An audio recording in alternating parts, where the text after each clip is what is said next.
Shalom les amis, une excellente journée, Bezat Hashem.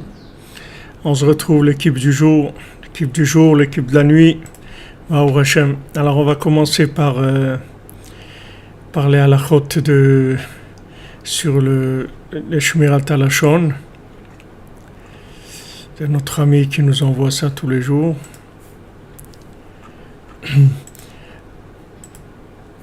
Alors il est interdit de médire des défauts du prochain et de dire par exemple qu'il manque d'intelligence. En outre, si à ces propos diffamatoires se mêle une déclaration mensongère, la faute est plus sérieuse encore et correspond du Motzi Shem Ra. De la calomnie, ça s'appelle Motzi Shem Ra. Deuxième halakha, qualifier quelqu'un de peu intelligent est autrement plus grave puisque cela risque de lui porter préjudice allant même jusqu'à la perte de son emploi ou de sa respectabilité. D'accord? Voilà les deux halachot de Shmirat HaLashon qu'on a le mérite, Bezat Hashem, d'être shomer, de garder notre bouche.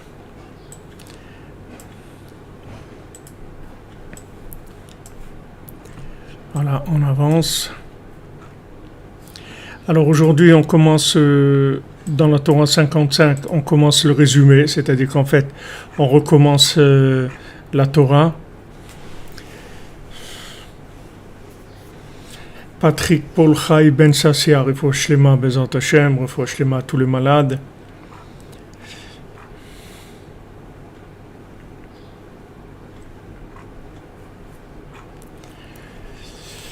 Voilà, alors on reprend le résumé de la Torah pour un petit peu mettre en place les éléments. Et comme ça a été résumé par Rabbi Nathan, donc ça nous donne quelque chose de plus déjà d'expliquer, puisque quand il résume, il y a des choses qu'il élimine, il y a des choses qu'il rajoute, donc ça donne un peu la compréhension de Rabbi Nathan. Alors, l'irot mapalatam shereshaim, on a vu pour faire tomber, pour que les mécréants y tombent, ça n'est possible que par le principe d'Eretz Israël, comme il est écrit, Shev lemini adashet oivecha adom leraglecha. Reste à ma droite jusqu'à ce que je mette tes ennemis à tes pieds.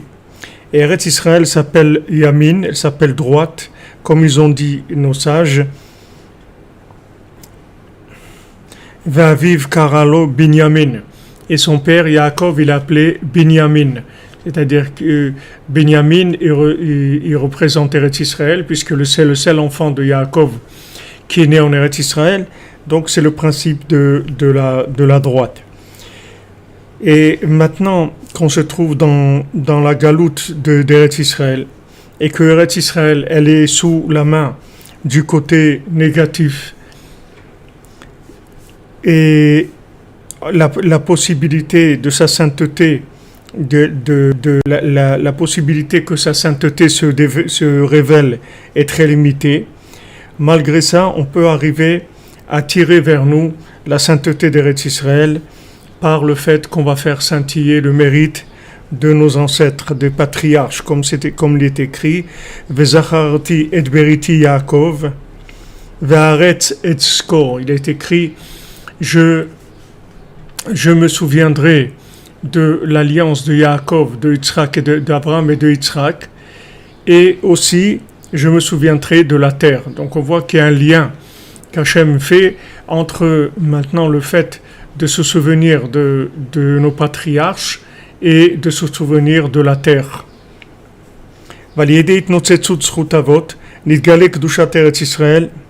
Donc par le fait que maintenant on va faire scintiller le mérite de nos ancêtres, Abraham, Yitzhak et Yaakov, grâce à ça, on va pouvoir faire attirer à nous la sainteté de la terre d'Israël. Et maintenant, quand on révèle la Kedusha d'Eretz Israël, la sainteté d'Eretz Israël, ça fait automatiquement enlever des mécréants. Non seulement on est sauvé de ces gens-là qui essayent de cacher la foi dans Hachem. Et la gamme roé baracha macharacha ratsalirotbo. Il voit dans le mécréant, dans celui qui veut déconnecter de la Emouna, ce que lui voulait voir en lui. C'est-à-dire ce que maintenant le mécréant il voulait voir en lui, c'est ce que lui il va voir dans l'autre. C'est-à-dire non seulement on se débarrasse des gens qui affaiblissent la Emouna, qui enlèvent la Emouna, qui essayent de montrer dans le monde qu'il y a des règles de gestion du monde avec de la logique, avec des capacités personnelles, etc. C'est-à-dire on se débarrasse de ça, mais aussi on voit le mauvais œil que eux ils avaient sur nous, c'est-à-dire de nous déconnecter de la Emouna. C'est ce que nous on verra chez eux par le fait qu'on a réparé la Emouna. Alors dans la Torah, on avait déjà ouvert ces notions-là, que maintenant Eretz Israël, elle représente la Emouna, et donc maintenant tout celui qui vient habiter en Eretz Israël, Bepashtout, simplement, il fait grandir la Emouna. Bien sûr, quand il vient habiter en Eretz Israël pour connaître Hachem, s'il vient habiter en Eretz Israël pour goûter les pastèques d'Eretz Israël, c'est pas avec ça qu'on va avancer. Mais si quelqu'un il vient en Eretz Israël parce que il veut grandir dans la foi dans Hachem, donc il va faire grandir sa présence, va faire grandir la foi dans Hachem, puisque comme on l'a vu dans les contes, chaque fois que la Bat Melech elle reconnaît le roi, ça augmente la couronne du roi. C'est comme ça que le roi est couronné par le fait qu'il a des sujets. Donc quelqu'un qui vient en habiter en Eretz Israël,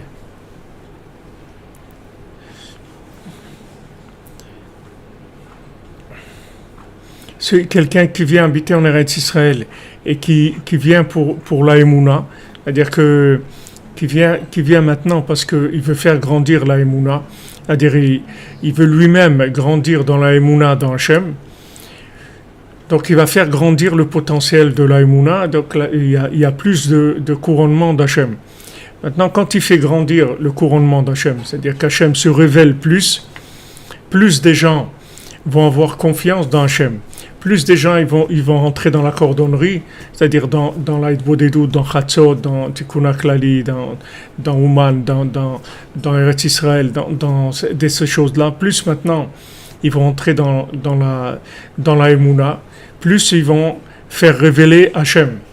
Comme dans le monde, quand vous faites maintenant, vous faites confiance dans quelqu'un, vous lui donnez votre confiance, ça le fait connaître.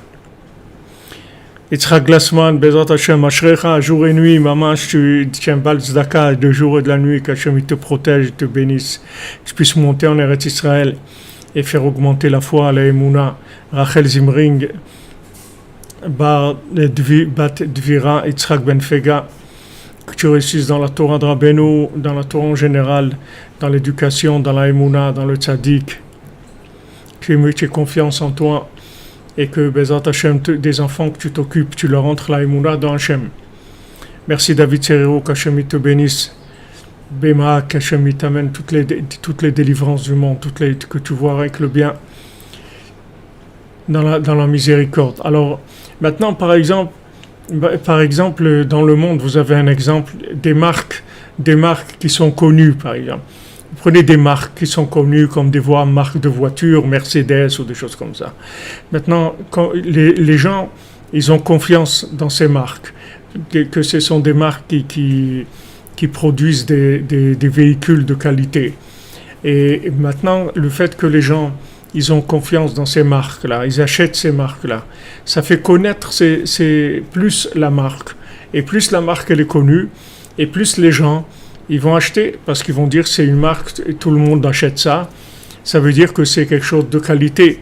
Je rentre maintenant sur la valeur de cette chose-là dans le monde. C'est-à-dire que sur le principe lui-même, le fait que maintenant les gens ont confiance dans un produit, ça augmente le fait que le produit va être connu dans le monde, va être accepté. Maintenant, ça, ce sont des rémazim, des petites allusions qu'Hachem y met dans le monde pour qu'on comprenne comment ça fonctionne. C'est-à-dire que uniquement le fait que quelqu'un a la Emouna, C'est-à-dire, il parle avec Hachem, il rentre dans la cordonnerie, il fait Hatzot, il fait des actes de Emouna, la Tzedaka aussi, c'est un acte d'Emouna, puisque maintenant je donne mon argent alors que j'en ai besoin. Il n'y a personne qu'on n'est pas ici dans la cordonnerie, on n'est pas Alvaï qui est des milliardaires qui nous aident pour le Mishkan, mais on est tous ici des gens moyens, plus ou moins. Donc quand on donne, ça veut dire que automatiquement il y a des choses qu'on va pas acheter parce qu'on a donné ça. Donc c'est un acte d'Emouna, c'est un acte de don de soi, d'Emouna, comme je vous ai dit, que quand Abraham Avinu il a Emouna, Hachem il a considéré comme de la tzedaka le fait d'être ma'amin dans Hachem. Parce que quand vous faites confiance à quelqu'un, en fait ça, on le dit même en français, vous l'accréditez. Quand quelqu'un maintenant il vient avec une lettre de recommandation, il est recommandé par exemple les plus grands connaisseurs du monde en vin ou en bijoux, etc. Ils vous recommandent cette personne-là ou ses produits. Alors ça donne de la valeur, c'est-à-dire ils accréditent la personne. Le fait que maintenant ils lui font confiance, ils l'accréditent, donc ça lui donne de la force. Donc avec Hachem, avec le tzaddik, c'est la même chose. C'est-à-dire, quand vous venez habiter en Eretz Israël, en fait, vous accréditez Hachem. Vous vous dites, voilà Hachem, j'ai confiance en toi, je viens dans ton pays, je viens dans ton palais, je viens habiter là, et voilà, sache que je te fais confiance, c'est pour ça que je viens habiter dans ton palais. Maintenant, quand je l'accrédite, j'accrédite Hachem. Vous allez me dire, mais Hachem, il n'a pas besoin de nous. Oui, Hachem, il a besoin de nous. Dans les mondes inférieurs, pour être connu par l'homme, il a besoin d'être accrédité, Hachem. Quand maintenant des gens ils vont voir qu'avec la Emouna, ils ont obtenu des choses extraordinaires, ça va renforcer le nombre de gens qui vont être ma'amin dans Hachem. Et ça va donner de la force à Hachem pour faire encore plus de choses, pour nous faire encore plus de bien, puisque maintenant, on lui fait confiance. Alors plus il y a de gens qui lui font confiance, plus il a le pouvoir. Quand vous prenez un président qui va être élu, alors plus de gens lui font confiance, plus il va avoir du pouvoir, il va être élu et il va pouvoir gérer le pays. Donc le principe, si vous voulez, de la Emouna, c'est un principe qui accrédite le fait qu'on accrédite Hachem. C'est-à-dire qu'on vit en confiance dans Hachem. Ça permet à Hachem d'agir plus dans le monde. Puisque maintenant, du fait quand on lui donne le pouvoir, ça veut dire qu'on lui donne notre pouvoir. Quand vous votez pour un président, vous lui donnez votre voix, c'est-à-dire vous lui donnez votre pouvoir, vous lui donnez, c'est-à-dire lui, il va agir en tant qu'envoyé de votre part. Donc quand on donne notre pouvoir à Hachem, alors Hachem, il a le pouvoir effectif dans les mondes inférieurs. C'est-à-dire que maintenant, dans le lunaire, Hachem, il a le pouvoir. Toute la traduction du pouvoir d'Hachem, il se fait dans le lunaire. C'est-à-dire c'est le lunaire c'est le féminin qui prouve l'existence d'Hachem. Parce que c'est bien beau d'adhérer dans les idées à Hachem, même dans les idées les plus élevées, mais le principal, c'est que dans l'action, on agisse avec la confiance dans Hachem. Et on voit dans la paracha d'Etranan, le Zohar, il dit que Hachem, il a dit à Moshe Rabbeinu, ça suffit, ça suffit, Moshe Rabbeinu, c'est-à-dire que ton moment est venu de te retirer et de laisser la place à la lune, c'est-à-dire de laisser la place à Yeshua ben Nun, à celui qui représente le Nun, celui qui représente la lune, celui qui représente la manifestation d'Hachem, en tant qu'élève de Moshe Rabbeinu. C'est-à-dire que c'est une plus grande révélation de Moshe Rabbeinu et d'Hachem, quand un élève se fait le porte-parole et l'envoyé de Moshe Rabbeinu pour agir en son nom et pour utiliser toute l'énergie de Moshe Rabbeinu, toute sa puissance, toutes ses connaissances, tout son attachement à Hachem, c'est dans son élève qu'il va le prouver. Puisque l'élève, comme son nom l'indique, il est là pour qu'on l'élève, c'est-à-dire il veut être élevé. Alors maintenant, qui est-ce qui va l'élever? C'est un maître. Maintenant, quand on donne sa vie pour le maître, c'est-à-dire que Yeshua ben Nun, il va faire tout ce que Moshe Rabbeinu n'a pas fait, mais il va le faire au nom de Moshe Rabbeinu. Comme c'est écrit dans le livre de Yeshua, que tant que maintenant il y a un élève, le maître est vivant. Tant que maintenant il a un élève, ça veut dire qu'il est vivant dans les mondes inférieurs, parce qu'il a trouvé quelqu'un à élever. Ça veut dire que ça prouve sa grandeur. Il a un élève. Il a un élève qui va agir en son nom. Donc Hachem lui-même, il dit à Moshe Rabbeinu, il est venu le moment pour toi de te retirer physiquement du monde et maintenant de mettre tes mains, ta bracha, ta bénédiction, ton Ruach HaKodesh, ton énergie, tu vas la mettre dans ton élève. C'est lui qui va continuer ton travail. Et ça, c'est le fonctionnement du monde depuis le départ. C'est-à-dire que chacun a des élèves ou à des enfants, c'est la même chose. La Gemara elle dit des élèves ou des enfants, c'est la même chose. C'est maintenant chaque fois que vous allez élever quelqu'un, en fait, vous allez permettre au système lunaire d'éclairer plus. La lune, elle va se réparer. Chaque fois qu'on trouve quelqu'un qui est à l'écoute, c'est-à-dire qu'on arrive à élever quelqu'un par le fait qu'on lui transmet les paroles d'Hachem, ça fait augmenter le crédit d'Hachem dans le monde et ça fait qu'Hachem il se révèle plus. Maintenant, plus qu'Hachem se révèle, plus la miséricorde se révèle et plus les mécréants ils disparaissent. Puisque maintenant, chaque fois qu'on ajoute un peu de lumière dans la lune, l'obscurité de la lune disparaît et donc tous les gens qui travaillent sur l'occultisme, qui profitent de l'obscurité, tous ces gens-là, ils disparaissent. Chaque fois que maintenant, il y a un élève qui rentre dans la cordonnerie et qui se lève à Chatzot, il élimine automatiquement l'énergie de gens que la nuit, ils sont en train de faire la bomboula, ils sont en train de faire des trucs, ils sont en train de faire des trucs de perversion, ils s'inversent, etc. Chaque fois que quelqu'un il se lève à Chatzot, il enlève de l'obscurité du monde. Il casse l'obscurité, il casse le sommeil, il donne de la conscience dans le monde. Et ça permet à Hachem de se révéler.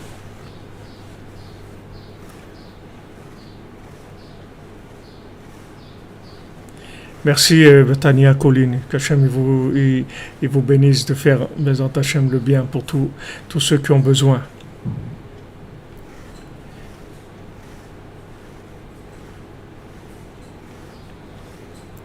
Shenifra comme nouvelle, Eric, El Gravli, Bezat Hachem, qu'Hachem lui donne la force et qu'elle réussisse dans sa conversion, mais c'est magnifique. D'accord?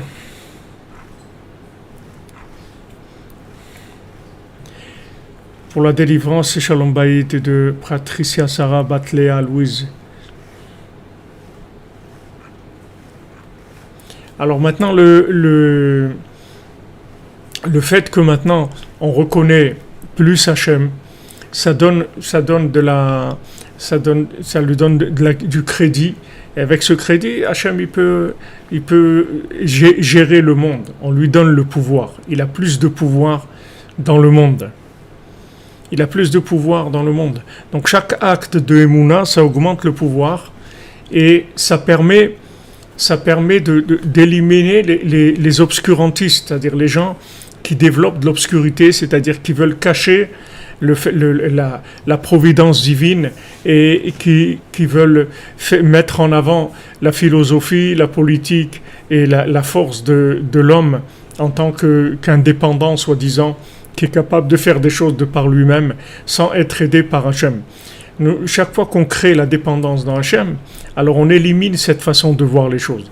Et maintenant, ce que eux, c'est-à-dire les mécréants, ils voulaient voir en nous, c'est ça qu'on va voir en eux. Comment ça fonctionne? C'est-à-dire que maintenant, vous avez la lune qui essaye d'obtenir plus de lumière du soleil, d'accord? Maintenant, Yehoshua ben Nun, vous le voyez, c'est un jeune homme, un adolescent, il est là, il est toujours dans la tente de Moshe Rabbeinu, il est toujours collé à Moshe Rabbeinu, il est là tout le temps, lo yamush mitoch haoel, il bouge pas de la tente de Moshe Rabbeinu, sans arrêt, il est attaché à Moshe Rabbeinu. Maintenant, vous voyez rien là-dedans, vous voyez pas qu'il se passe quelque chose. Mais maintenant, quand il y a les Meraglim, les explorateurs, qu'en fait ils ont été pris par l'obscurantisme, puisqu'ils ont commencé à mettre en doute la parole divine, puisque Hachem, il nous a dit qu'Eretz Israël c'était bien, c'était une terre où coule le lait et le miel. Et chaque fois que les gens ils demandent est-ce qu'ils doivent aller en Israël, si maintenant ils croient dans la parole d'Hachem, ils vont rester avec cette croyance-là, qu'ils sont sûrs qu'ils sont prêts à donner leur vie pour Hachem, alors il n'y a aucun problème. Hachem, il a promis, il a dit c'est une terre où il coule le lait et le miel. Ça, c'est une parole d'Hachem éternelle qui est valable pour tout le monde, dans toutes les époques, tout le temps. Maintenant, eux, les explorateurs, ils ont remis ça en question. Ils ont dit non, là-bas, il y a des géants, il y a des trucs, et nous, on était tout petits, on nous considérait comme rien, etc. Ils ont complètement ils ont fait une philosophie, ils ont fait de la politique, ils ont essayé de casser complètement la promesse d'Hachem, c'est-à-dire qu'Hachem il a annoncé déjà ce que c'était Eretz Israël. Mais maintenant, qui est-ce qui a été sauvé par ça? C'est Yehoshua ben Nun et Kalev ben Yefouné. Kalev ben Yefouné, qu'est-ce qu'il a fait? Il a été chez les patriarches, il a été à Hebron, et il a prié là-bas, il a demandé Abraham, Yitzhak et Yaakov, il leur a dit s'il vous plaît, sauvez-moi de ces politiciens-là, de ces philosophes, de ces gens qui parlent du mal d'Eretz Israël. Sauvez-moi de leur politique, de leurs idées, parce que j'ai peur de tomber là-dedans. Et qu'est-ce qu'il a mérité, et Kalev? C'est que Hebron, c'est devenu à lui. Après, Hachem, il lui a donné la ville carrément de Hebron. La ville de Hebron, elle appartenait à Kalev ben Yefouné. Donc lui, il a été sauvé parce qu'on a vu le mérite des patriarches qui fait révéler la Kedusha d'Eretz Israël. Donc c'est pour ça qu'il a été prié chez les patriarches. Et Yehoshua ben Nun, il n'avait pas besoin d'aller là, puisqu'il avait le tzaddik qui faisait pour lui. C'est-à-dire Moshe Rabbeinu, il l'a complètement déconnecté de toute la politique de Meraglim, de toute leur philosophie, de tout leur mauvais œil sur Eretz Israël, de tout leur manque d'émouna. Tout ça, il a complètement déconnecté de ça. Il n'a eu aucun effort à faire. Le seul effort qu'il a fait, Yehoshua ben Nun, c'est d'être un élève de Moshe Rabbeinu, c'est tout. Et maintenant, quand il est devenu l'élève de Moshe Rabbeinu, en fait, il est devenu Echad avec Moshe Rabbeinu. C'est-à-dire, il est devenu en tant que lunaire, complètement inclus dans Moshe Rabbeinu. C'est ce qui se passe en fait dans un couple. Quand maintenant la femme, elle couronne son mari, c'est-à-dire que maintenant la lune, elle a dit deux rois, ils peuvent pas porter il y a une seule couronne, ou c'est le soleil, ou c'est moi. Alors Hachem, il lui a dit, diminue-toi. Maintenant, dans le côté féminin, bien que c'est le côté qui est dans la réalité et qu'on appelle, qui est le côté le plus faible et tout, mais en fait, c'est le côté de la réalisation de tout. C'est-à-dire que l'homme, lui, il amène toute l'inspiration, etc., la connexion. La femme, elle amène la réalisation des choses. Maintenant, quand la femme, elle est pas contente parce qu'elle dit c'est elle qui fait tout et c'est le mari qui reçoit la couronne, il faut savoir que si maintenant ils s'incluent vraiment l'un dans l'autre, il n'y a plus du tout ce genre de dialogue. Parce que c'est la même chose, puisqu'ils sont echad, c'est-à-dire que ça n'a aucune importance, qu'elle porte la couronne, ou lui porte la couronne. En fait, quand son mari porte la couronne, c'est comme si elle l'a portée, c'est exactement pareil. Il n'y a aucune différence, parce qu'ils sont inclus l'un dans l'autre. C'est-à-dire, quand Yehoshua ben Nun, il agit, en fait, c'est Moshe Rabbeinu qui agit. C'est pas Yehoshua ben Nun. Yehoshua ben Nun, c'est un jeune homme, un jeune adolescent, avec des problèmes, etc. Maintenant, la seule chose qu'il a eu le mérite dans sa vie, c'est qu'il a senti que tout le tikkun il était représenté par Moshe Rabbeinu, et tout c'est là où tout se passait. Donc il a mis toute sa vie là-dedans. Le fait d'avoir mis toute sa vie là-dedans, ça l'a rendu un avec Moshe Rabbeinu.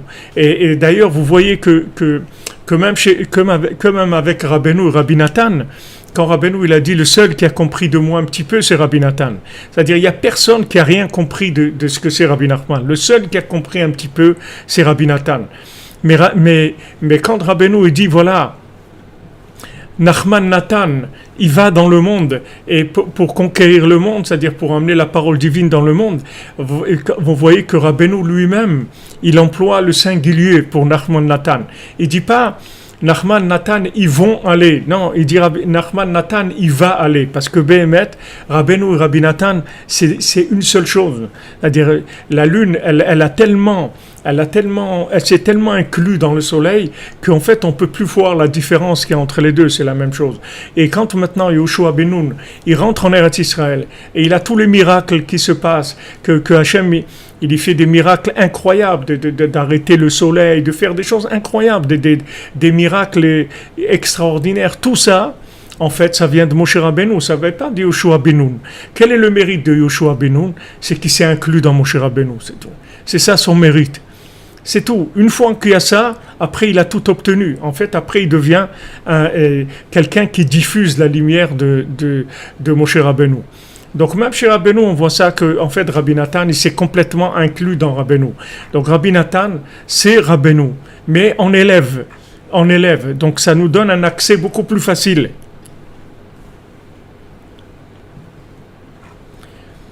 Oui, ils ne font qu'un, c'est-à-dire c'est la même chose.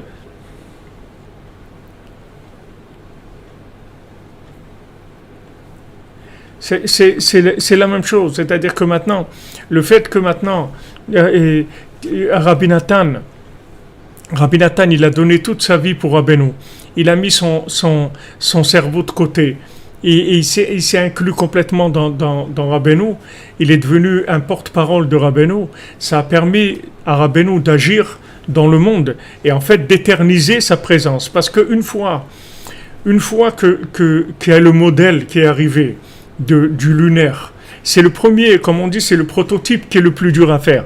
Une fois que vous avez fabriqué le premier, après ça y est, vous lancez la chaîne de fabrication. Le plus dur, c'était le premier, c'est-à-dire de trouver maintenant un élève qui se soumette complètement à Rabbi Nachman pour être un exemple de comment on vit Rabbi Nachman en tant qu'élève. Une fois qu'il a amené ce patente-là, c'est-à-dire qu'il a amené cette façon-là de vivre en tant qu'élève, Breslev, c'est-à-dire en tant qu'élève de Rabbi Nachman, ça y est, il a ouvert pour toutes les générations. Après, il y a des millions de gens qui peuvent se rapprocher. D'ailleurs, tout le monde entier va se rapprocher. C'est une question de temps, mais tout le monde se fasse. Mais qui est-ce qui a fait ça? C'est parce qu'il y a eu le premier prototype d'élève. S'il n'y avait pas eu de prototype d'élève, ça y est, Moshe Rabbeinu il remonte en haut, il a fait ce qu'il a fait de son présent, et comme il a dit, je vous attends de l'autre côté, je vous aiderai après la mort. Mais ici, qu'est-ce que je vais rien faire pour vous? Je peux rien faire pour vous, puisqu'il n'y a personne qui a accroché à mon message assez fort de manière à donner sa vie. Rabbeinu, il avait beaucoup d'élèves, des grands élèves. Il avait beaucoup d'élèves, Rabbeinu. C'est pas qu'il n'avait pas que Rabbi Nathan, il avait Rabbi Yehuda, il avait Hashmol Isaac, il avait beaucoup d'élèves qui étaient des très grands tzadikim, qui étaient des élèves de Rabbeinu. Mais cette soumission-là, lunaire, à Rabbeinu, il n'y avait pas. Maintenant, dans les couples, c'est pareil. Il y a des épouses qui sont des épouses modèles, qui sont là, que mamash, elles aident leur mari, elles font tout ce qu'il faut à la maison, elles élèvent les enfants, elles sont là. Mais il n'y a pas d'inclusion, il n'y a pas l'inclusion dans le mari. C'est-à-dire le mari, il a sa vie, et elle s'occupe de ses affaires, et le mari s'occupe de son truc, et elle s'occupe du sien. Mais elle n'est pas dans une adhésion totale dans la spiritualité, dans le flux de la connexion avec le mari. Et il faut arriver à ça, c'est ça ce qui s'appelle Echad. Echad, c'est qu'il faut être complètement Echad, c'est-à-dire mamash, ne faire qu'un, c'est-à-dire savoir que la Torah de mon mari, c'est ma Torah, c'est la mienne, c'est la même chose, il n'y a aucune différence. Et à ce moment-là, le flux, il passe. Hachem, il a dit, maintenant, voilà, regarde, il a dit à Moshe, maintenant tu vas te retirer, et tu vas donner tout ton souffle, tu vas le faire passer dans Shua ben Nun. C'est quelque chose de technique, c'est Hachem lui-même qui a mis ça dans le monde. C'est pas quelque chose qui est venu par la décision de quelqu'un qui voulait faire quelque chose, qui a découvert une façon de vivre, pas du tout. C'est Hachem qui lui a dit ça, parce que le but d'Hachem, c'est que le maître, il se transforme en élève. C'est ça le but d'Hachem. Maintenant, quand le maître il se transforme en élève, alors l'élève il va se transformer dans un élève qui est en dessous. Et comme ça, il va y avoir le dernier clochard qui est par terre, qui a même plus la force de vivre, et qui a plus envie de vivre du tout, qui est mamache par terre, qui en peut plus, qui est à la limite du désespoir total. Il va recevoir de celui qui est juste au-dessus de lui, et donc la lumière d'Hachem, elle va descendre jusque là.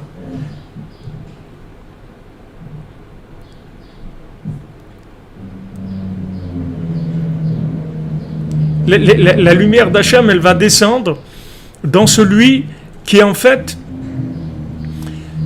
il peut pas, normalement, on peut pas le lever. On peut pas le lever. Qui est-ce qui peut le lever? C'est son voisin.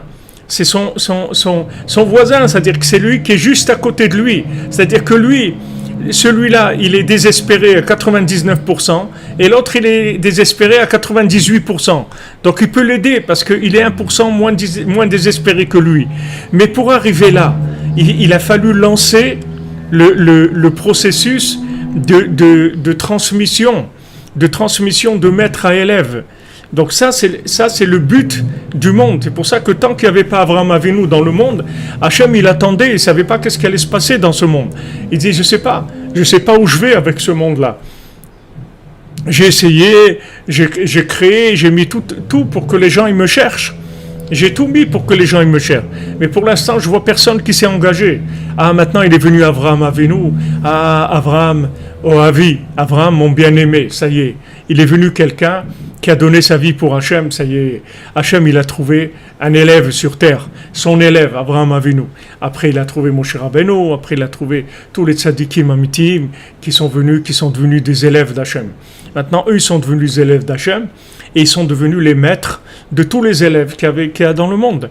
Maintenant, quand ils ont lancé ce processus-là, que Moshe Rabbeinu, il a lancé le processus de Yoshua ben Nun, et en fait, il a lancé le processus de la Géoula. C'est pour ça que c'était beaucoup plus important que Yoshua ben Nun il fasse rentrer le peuple en Israël. C'était plus grand que si Moshe Rabbeinu il le faisait rentrer. Pourquoi? Parce que si Moshe Rabbeinu il faisait rentrer le peuple en Israël, lui-même il aurait été le Mashiach, lui-même il aurait construit le premier et le dernier temple, et les choses elles auraient été réparées. Mais seulement, il n'y aurait pas eu encore la réaction des zones inférieures. Les zones inférieures, elles n'auraient pas participé. Ça aurait été un maître qui aurait tout fait de par lui-même. Et les gens, ils auraient suivi, c'est tout. Mais ils n'auraient pas eu de participation. Ils n'auraient pas, eux, couronné le roi. Ils seraient soumis en tant que peuple. Et ils auraient suivi le berger, Moshe Rabbeinu, mais ils n'auraient pas eu une participation. Donc Hachem, lui, ce qu'il veut, c'est que le dernier des derniers, il le couronne. C'est ça qu'Hachem, il veut. Au moment où Paro, il se noie dans la mer, il dit « Micha mocha » Hachem. Qui est-ce qui est grand comme toi, Hachem? C'est ça qu'Hachem il veut. Il veut que Paro, il dise qui est-ce qui est plus grand que toi. Maintenant, Paro, c'est un opposant. C'est un opposant total au départ. C'est les Rechaïm qu'on dit ici, qui dit mais moi, qu'est-ce que c'est ça que vous venez parler d'Hachem? D'abord, qui c'est Hachem? Moi, je ne connais pas. Moi, c'est le Nil. Moi, c'est le Nil qui m'a créé. Moi, je suis né du Nil et tout. Il raconte des bêtises. Il fantasme complètement. Il faisait croire aux gens qu'il est né du Nil, alors qu'il est né comme tout le monde. C'est tout. Il est comme tout le monde. C'est tout. C'est pas. Mais il a commencé à fantasmer, à vouloir embrouiller les gens, leur raconter Et Hachem, il l'a laissé. Il nous a mis dans l'esclavage là-bas pour qu'on fasse sortir toutes les âmes qui étaient emprisonnées dans l'obscurité, exploitées par Paro. Paro, il a exploité l'obscurité. Il a exploité le fait que dans le lunaire, il n'y avait pas une révélation de la Emouna comme il le fallait. Donc lui, il a profité de ça et il a eu il a eu le droit de rendre esclave le peuple pendant 400 ans. Maintenant, Hachem, il l'a arrêté au bout de 210 ans et nous a fait sortir. Mais Paro, il a profité de l'obscurité pour s'installer. Donc là où il y a cette obscurité, Hachem il dit à Moshe Rabbeinu, bon El Paro, viens chez Paro, n'aie pas peur, viens, rentre chez Paro, et là-bas tu vas voir, moi je vais mettre les man shiti ototai bekirbo, je vais mettre mes prodiges, mes miracles en lui. Pourquoi dans Paro? Pourquoi Hachem il veut mettre dans Paro? Il peut dire je vais mettre mes miracles pour le peuple qui voit. Non, il veut les mettre dans Paro parce qu'il va faire ce qu'on a dit ici, c'est-à-dire que il va renverser l'obscurité qu'utilise Paro en lumière de Emouna. C'est ce que Rabbeinu nous dit ici, que non seulement maintenant, il va déconnecter Paro, il va lui enlever sa source d'alimentation, mais il va nous retourner la chose, c'est-à-dire que ce que lui voulait voir en nous, c'est-à-dire qu'il voulait voir en nous la déconnexion de la Emouna, on va voir en lui, c'est-à-dire que lui-même, il va nous fournir la Emouna, comme le troisième géant qui dit voilà le petit vent, allez, vas-y, tu as trouvé Mazal Tov, tu as trouvé la princesse, voilà maintenant la petite pochette, le petit récipient pour que tu puisses avoir la parnassa, tout ce que tu as besoin pour la délivrer, Be'atzlacha, que tu réussisses ta mission. Celui qui lui a dit non, il lui a dit non et lui il pleure, et l'autre il dit non et lui il pleure. Et à force que l'autre il dise non et que lui il pleure, il l'a retourné complètement. C'est-à-dire non seulement il n'est plus devenu un opposant, mais c'est lui qui l'a aidé. Et c'est ce qu'il voulait Hachem.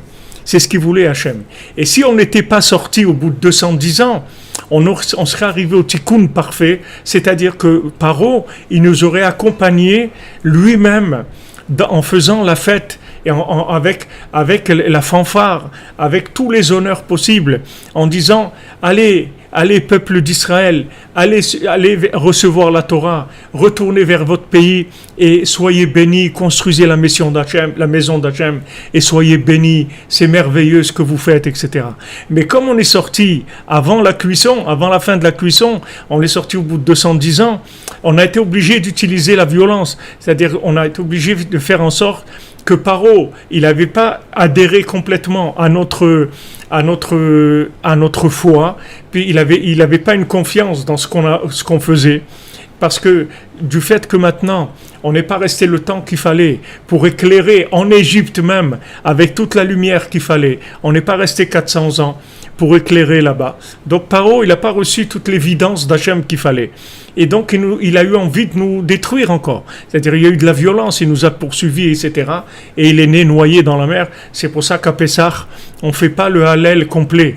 Même que c'est une fête, on ne fait pas le Hallel, la louange d'Hachem, elle n'est pas parfaite. Pourquoi ?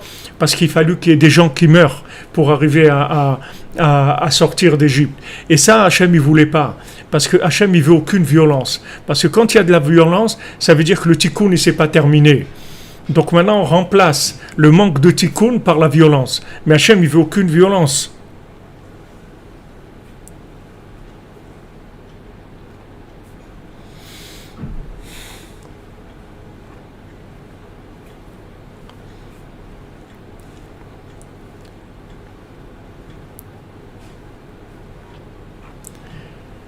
Hachem, il ne veut aucune violence, il ne veut aucune rigueur. C'est pour ça que Rabbeinu, Rabbi Nachman, il est contre toute rigueur, toute violence, toute précipitation, tout forcer les choses. Il n'y a rien à forcer. Si on force, ça veut dire qu'on vole, en fait. Quand on force, ça veut dire qu'on vole.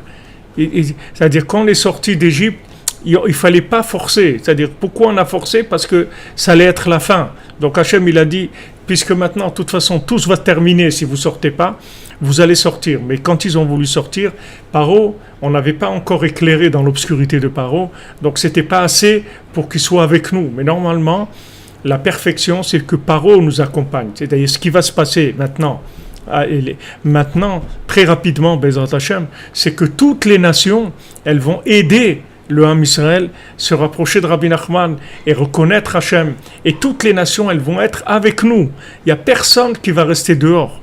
Toutes les nations, sans exception, il n'y aura pas une seule personne d'aucune nation qui ne sera pas d'accord avec nous.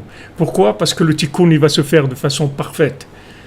Rabbeinu, quand il fait quelque chose, il fait parfait. Rabbeinu, il ne fait pas des choses à moitié.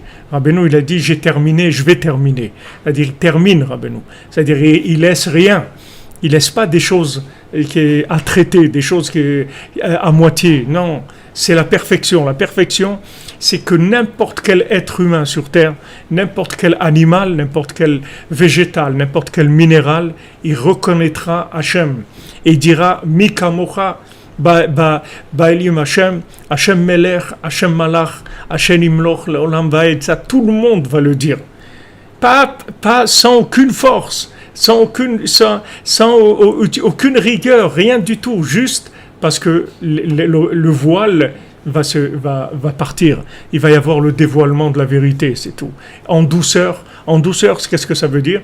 Ça veut dire par inclusion totale de l'autre, de celui qui se trouve en dessous, comme ça, depuis Moshe Rabbeinu jusqu'au dernier des derniers qui se trouve dans le dernier élément qui se trouve dans le minéral. Tout va s'inclure. Rien, voilà exactement. Il y aura rien d'inachevé.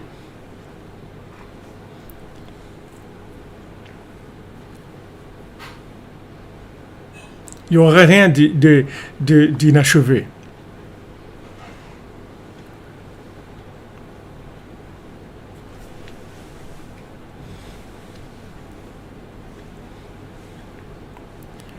Voilà exactement. On a, comme vous dites, on a marre des divisions. On veut plus. On veut des additions. On veut plus des divisions, des soustractions. On veut d'inclusion. On veut l'inclusion. Et pour ça, il faut de la patience, c'est tout. Quand on communique avec quelqu'un, on a de la patience, on cherche sa longueur d'onde. On cherche, et des fois il faut descendre pour le dénominateur commun. Il faut descendre.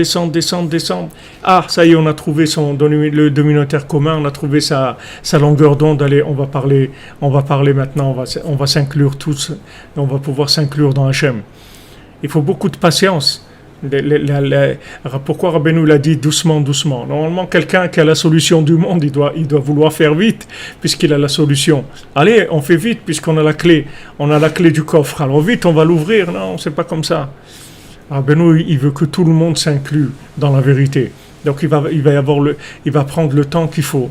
Et ce temps, il dépend beaucoup de nous. Ça dépend beaucoup de la cordonnerie. C'est-à-dire, plus vous allez diffuser ce que vous sentez, c'est-à-dire vous, ce qui vous a amené là, à ce que vous êtes aujourd'hui, à ce que vous ressentez aujourd'hui, ça vous suffit pour transmettre à tous les gens qui dépendent de vous et qui vont vous écouter, parce qu'ils dépendent de vous, ils sont liés à vous. C'est comme un cordon ombilical, ils sont liés avec vous.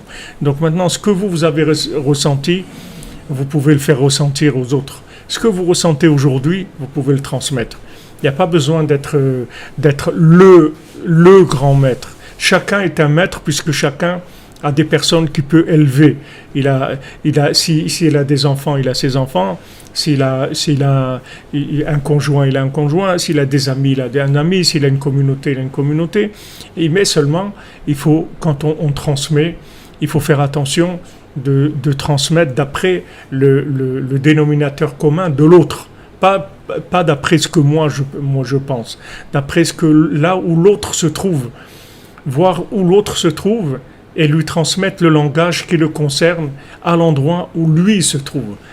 Ça c'est la méthode messianique, c'est comme ça que Mashiach il va ramener le monde. Donc maintenant, chaque personne qui est arrivée à un niveau de conscience, puisqu'elle est là, elle est dans la cordonnerie, ça veut dire qu'elle est arrivée à un niveau de conscience.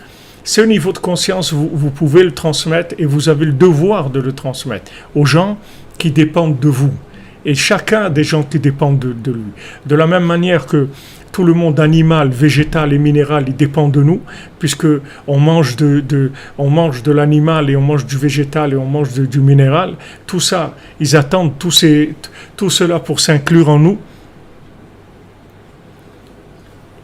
Voilà, exactement. Élève ta conscience et rabaisse ta connaissance. Ne transmets pas de la connaissance. Transmettre de la conscience, pas de la connaissance. La conscience, ça veut dire on le vit ensemble. C'est ça la conscience. Transmettre de la conscience, ça veut dire on vit les choses ensemble. Pas de la connaissance. La connaissance, ça veut dire je vais te balancer sur la tête des trucs et voilà. Et c'est pas ça. C'est pas ça. Et transmettre de la conscience, ça veut dire qu'on vit ensemble. C'est comme de l'entraînement. On prend la personne et on l'entraîne. On l'entraîne, on va l'entraîner. C'est-à-dire, quand on dit entraîner, ça veut dire en même temps, on entraîne la chose vers quelque chose.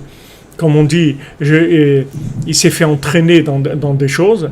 C'est-à-dire, on entraîne la personne, mais aussi, ça inclut dans cette notion-là la participation de l'autre. C'est-à-dire, on l'entraîne à lui aussi, comme il est. C'est-à-dire, on l'entraîne dans la vérité, mais comme lui, il est, par rapport à l'endroit où il se trouve. C'est le travail que le tzaddik fait. avec son élève. Il a fait avec son élève. Et après avec tous les élèves. Mais heureusement qu'il y a eu Rabbi Nathan dans le monde. S'il n'y avait pas eu Rabbi Nathan, il n'y aurait rien. Rabbeinu, il a dit, il n'y aurait rien.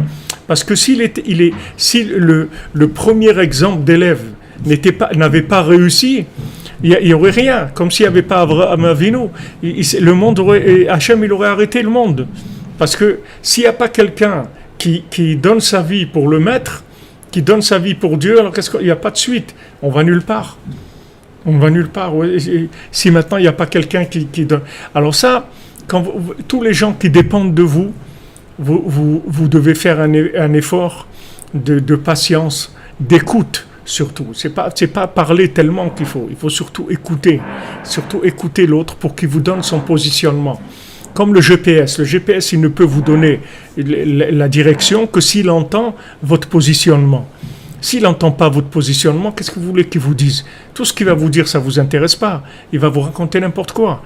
Donc la première chose qu'il a besoin, le GPS, c'est d'entendre où est-ce que vous êtes, de voir où est-ce que vous êtes. Et à partir de ce moment-là, il va vous dire comment prendre le chemin pour arriver vers Hachem. Mais d'abord, il faut qu'il sache où vous êtes. Donc, si vous voulez transmettre, la première chose, la première attitude à avoir pour transmettre, c'est d'écouter. Parce que quand vous allez écouter, l'autre, il va vous donner son positionnement. Maintenant, par rapport à ce positionnement, vous allez lui donner la vérité dans le langage qui le concerne, dans ce qu'il va comprendre. Et c'est Rabbeinu, il fait ça avec nous tous les jours. Vous le voyez que ce qui vient maintenant, vous voyez bien qu'est-ce qui vient dans les cours tous les jours, ça vous concerne à tous. Vous avez l'impression que Rabbi Nachman, il sait exactement où vous êtes, qu'est-ce que vous faites, etc. Et c'est vrai, il sait exactement ce que vous vivez, etc. Il est avec nous tous et nous tout le temps. Il sait exactement ce qui se passe avec chacun. Maintenant, on a tous un potentiel de pouvoir transmettre.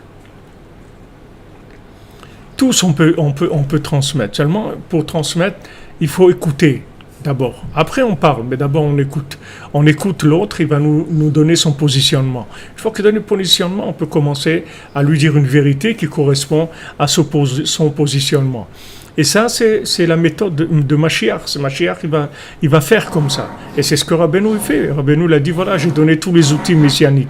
Les outils messianiques, c'est ça. Et dans Breslev, ça a toujours été beaucoup de patience, beaucoup. Jamais il y a eu la moindre violence, dans les gens qui étaient attachés à Rabbeinu.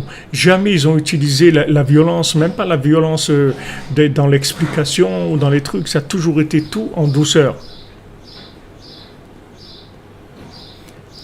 Toujours en douceur.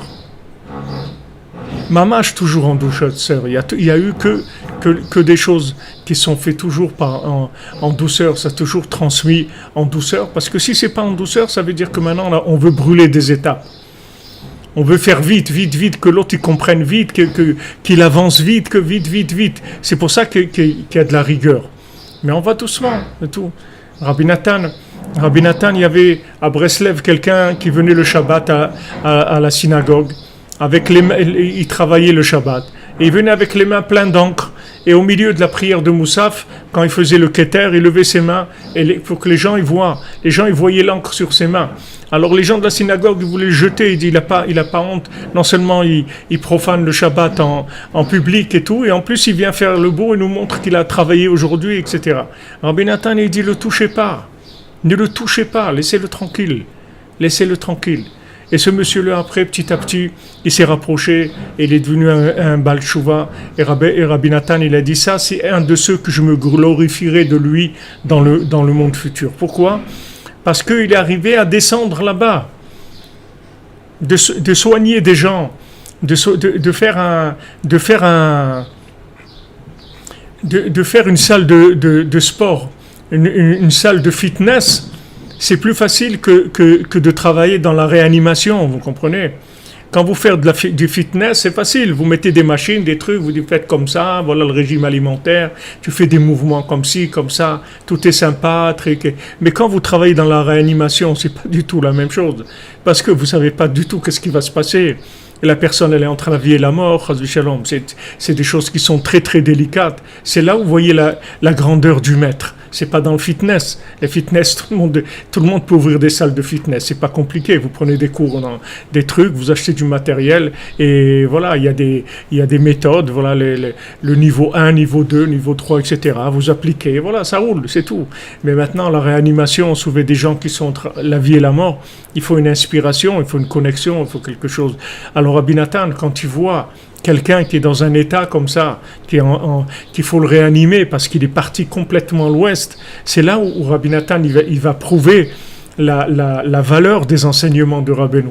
C'est à ce moment-là où il va donner si vous voulez, toute la force des enseignements de Rabbeinu. C'est là où elle va montrer la grandeur et aussi la grandeur d'Hachem. Parce que si maintenant cette personne-là, qui fait même pas Shabbat, rien du tout. Celui-là, il a envie de revenir vers Hachem et de reconnaître Hachem. Alors on a fait descendre Hachem dans cet endroit-là, c'est-à-dire on l'a fait reconnaître par les mondes inférieurs, par les gens qui sont le plus éloignés. Et c'est toute la raison pourquoi Hachem a créé ce monde. C'est pour être reconnu par le monde inférieur. Et dans le monde inférieur, ceux qui sont le plus bas, c'est pour ça qu'on est tous aujourd'hui ici, et c'est pour ça qu'on est tous dans si vous voulez, dans l'époque messianique, et on est tous des gens qui sont énormément éloignés de par nous-mêmes. Et le tzaddik, il prouve ses facultés à guérir les gens à travers nous, parce que Rabbeinu, il est venu justement pour des gens qui sont complètement fous, qui sont éloignés complètement, qui ont été complètement ravagés par tous les exils qu'il y a eu, c'est-à-dire toutes les manipulations dans tous les sens, et politiques et artistiques et philosophiques et la drogue et tout ce que vous voulez, c'est-à-dire tout ce qui est rentré dans le système pour rendre les gens fous. Et c'est avec cela que Rabbi Nachman il va prouver sa capacité de soigner les gens.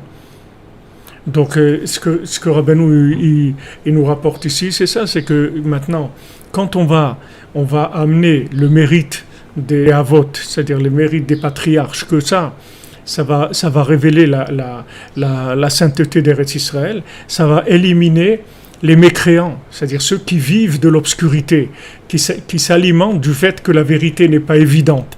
Alors ils donnent des interprétations. Ils disent, oh non, la vérité c'est ça, les trucs, ils créent des religions, ils créent des sectes, ils créent des trucs, ils créent des mouvements politiques, ils créent tout ça, c'est des interprétations de l'obscurité. Il n'y a pas besoin de 36 000 religions, il y a besoin d'Hachem, de parler avec lui et de faire ce qu'il attend de nous. Et chacun sait très bien ce que Hachem il aime et ce que Hachem il aime pas. Tout le monde le sait. Donc il n'y a pas besoin des trucs tellement sophistiqués. Il y a besoin juste de parler avec Hachem, d'avoir son cœur avec lui, de s'éloigner de ce qui est mal à nos yeux et de faire ce qui est bien à nos yeux. Voilà, ça tout le monde peut le faire. Donc après, tous les systèmes politiques, la politique, l'art, la philosophie, la poésie, les trucs, tout ça, on n'a pas besoin de tout ça. On n'a pas besoin de tout ça. On a besoin d'une bouche et un cœur, et c'est tout, ça suffit. On parle avec Hachem, on lui dit, voilà, mon Dieu, je veux faire ta volonté. Maintenant, quand je fais quelque chose de pas bien, je te dis pardon, parce que c'est pas ça que je veux faire. Sache-le que moi, je veux faire le bien, je veux pas faire le mal. C'est tout ce qu'Hachem il veut, c'est tout. Hachem, il ne demande pas autre chose. Maintenant, après tous ces trucs-là qu'il y a dans le monde, tous ces sectes et ces trucs, tous ces trucs-là, c'est des développements de l'obscurité. C'est parce qu'il n'y a pas de la vérité. La vérité, elle n'est pas claire. Maintenant, vous voulez une vérité claire, avec votre bouche et votre cœur, vous aurez la vérité claire. Tout va s'éclaircir. Avec la bouche et le cœur. Vous n'avez besoin de rien d'autre. Vous parlez avec Dieu tous les jours. Avec ça, tout va s'éclaircir. Toutes les notions, elles vont devenir claires. Vous allez savoir où aller, où ne pas aller. Chaque chose va être claire pour vous. Il n'y a pas besoin de tous ces trucs compliqués. Toute cette complication-là, c'est ça qui a paumé le monde. C'est-à-dire, toute la complication, en fait, ça vient du vide. Comme on dit que plus un récipient il est vide, plus il fait du bruit. Vous comprenez ? C'est-à-dire tout ce bruit-là qu'il y a dans le monde, tout le cinéma et la philosophie et la politique, et chacun il écrit des bouquins sur sa vie. Et qu'est-ce qu'on a besoin des bouquins sur sa vie? Qu'est-ce qu'on a à faire de sa vie? Est-ce qu'il a à faire qu'il a écrit un bouquin sur sa vie politique? Qu'est-ce que vous voulez que je fasse avec ça? J'ai rien à faire de ça. Baruch Hashem. Comme c'est écrit, Katvem al-Luach Libecha, écris-les sur les tables de ton cœur, c'est tout. Parle avec Hachem, et Hachem il va se greffer sur les parois de ton cœur. Le cœur, il est comme le table de la loi. Les tables de la loi, ils sont comme le cœur. Alors, grave les paroles d'Hachem dans ton cœur. Qu'est-ce que c'est les paroles d'Hachem? C'est les paroles quand tu as parlé avec lui. C'est tout. Tu parles avec lui, il va t'amener à toutes les bonnes adresses, à tous les gens qu'il faut, à toutes les situations qu'il faut, à toute la nourriture qu'il faut, à tout. Il va t'amener là où tu dois aller. Juste, tu parles avec lui, c'est tout.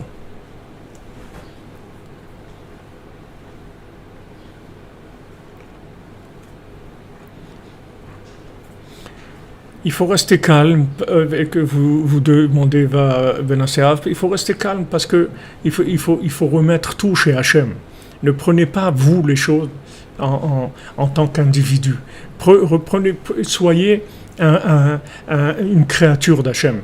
Vous voyez un petit enfant, il est en train de jouer avec ses amis et il est en train il est en train de jouer avec ses amis, il est là, truc et tout. Maintenant, si quelqu'un lui fait quelque chose de mal, qu'est-ce qu'il fait? Il va appeler son papa, sa maman. Il dit, regarde, il m'a frappé, il m'a pris mon vélo, il m'a truc et tout. Il n'a pas commencé à se battre parce qu'il sait qu'il a son père et sa mère à côté de lui. Pourquoi il va se battre? Son père et sa mère, ils sont beaucoup plus forts que lui. Mais pour ça, il se considère comme un enfant, il se considère comme une créature. Ce que vous considérez comme une créature, dès qu'il y a quelque chose, vous en faites un rapport au maître, c'est tout. Vous racontez tout à Hachem. C'est ça qu'il veut.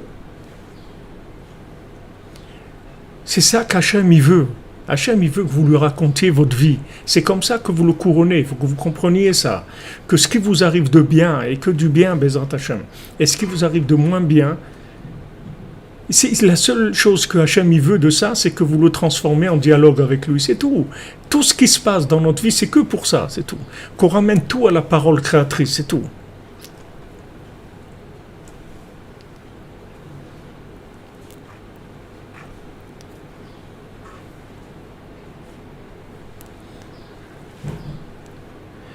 Voilà les amis, bonne journée. Que des bonnes nouvelles. Ashrenu, qu'on a un maître comme ça qui s'occupe de nous, qui a eu des élèves comme ça, qui nous ont transmis. Et que chacun, Bézat Hachem, chacune à son niveau puisse transmettre à ses proches et à tous ses entourages, tout son entourage. Et même il y a des gens qui sont très proches de vous que vous ne connaissez pas du tout. Mais ils vont venir vers vous, ne vous faites pas de soucis. Noah, quand il a fait l'arche, il n'a pas cherché quoi que ce soit. Tout ce qui devait partir avec lui, être embarqué, c'est venu vers lui. Donc on dit à Breslev aussi, c'est la même chose. C'est-à-dire que les choses elles vont venir vers vous. C'est pas maintenant, vous allez prendre un micro et dire, voilà, vous voyez, nous on est là sur Internet, Baruch Hashem, 2 cours par jour, des merveilles que Rabbeinu il envoie. Mais c'est tout, on est là, c'est tout. Maintenant, Baruch Hashem, les gens qui cherchent, ils arrivent doucement. Tous les jours, il y en a qui arrivent, 2, 3, tous les jours, 5, 10, par là. Mais ça fait que grandir parce que les gens, ils cherchent, tout simplement. Nous, ce qu'on veut, c'est des gens qui cherchent. Parce que s'il y a quelqu'un qui cherche, il y a de la marchandise à donner. Rabbeinu dit, voilà, moi je veux que juste vous présentiez les choses, et celui qui est intéressé, qui trouve ce qu'il est venu chercher. C'est tout. Il faut que vous soyez des bons serveurs, c'est tout. Vous servez bien les gens. C'est tout ce que je vous demande. Bezrat Hashem, Be'atzlacha les amis, que des bonnes choses. Que Hashem il vous bénisse et qu'il fasse de nous tous des élèves fidèles, comme on dit, sincères et dévoués, Bezrat Hashem, pour le tzaddik et pour Hashem. Merci d'être là, d'être présent, et merci de votre soutien, de votre aide pour toutes les actions qui sont faites et toute la diffusion qu'on fait. Là, aujourd'hui, il y a un nouveau livre qui va sortir, qui s'appelle Vivre Breslev, vous le verrez bientôt. Et Bezrat Hashem, on avance.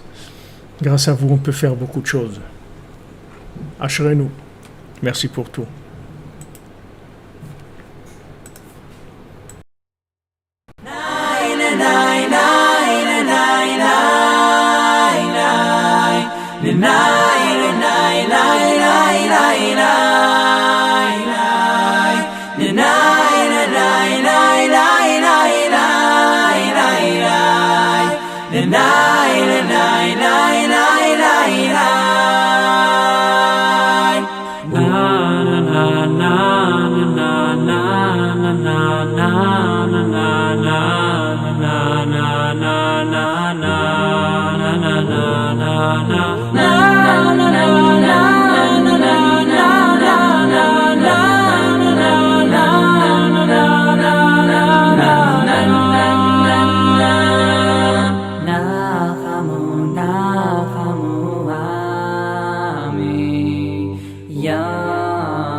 Vikiru Eileo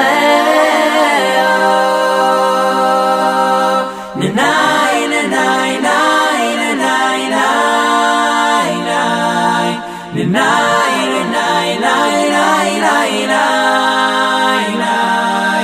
Nai Nai Nanai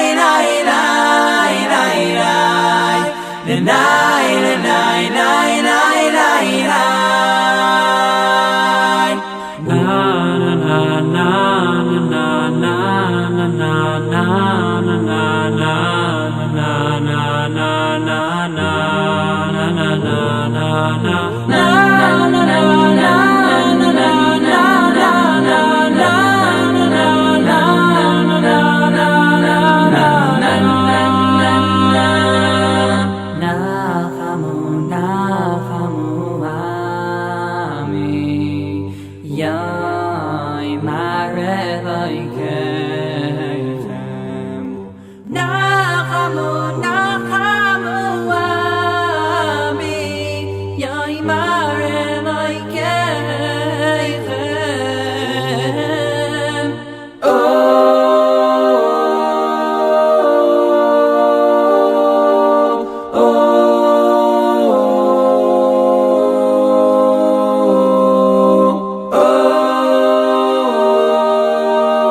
Nai Nai Nai Nai Nanai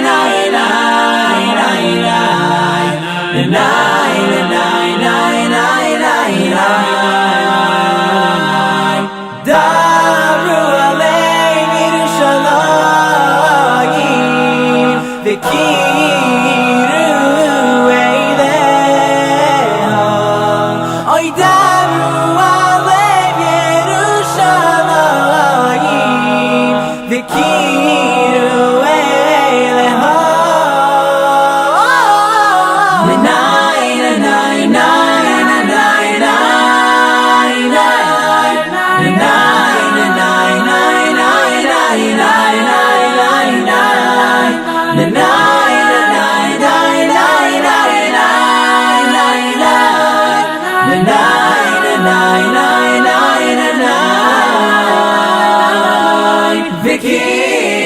Nai